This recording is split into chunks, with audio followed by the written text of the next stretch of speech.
So you can run the best digital adverts and still lose sales. Yes. So you get leads, you're super excited, and the next thing, silence. So here's something you don't know. Most clients don't buy on first message, but they buy in trust. So meaning that you have to build trust with them, and building trust with them means follow up, proper follow up. So here are common mistakes I will make while following up. The first is you take long time to respond to messages. The client sends you a DM and you are taking hours before you respond to the client. That's a red flag.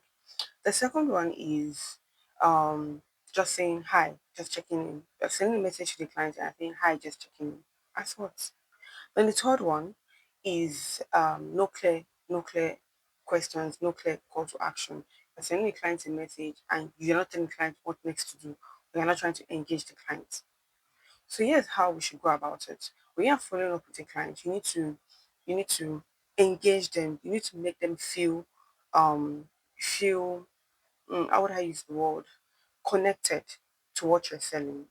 So three steps that will help. You need to respond to client message within 5 to 15 minutes. So if you are messaging a client or you are communicating with the client, immediately the client sends a message to you, you need to try and respond back. That's the only way you keep the client engaged.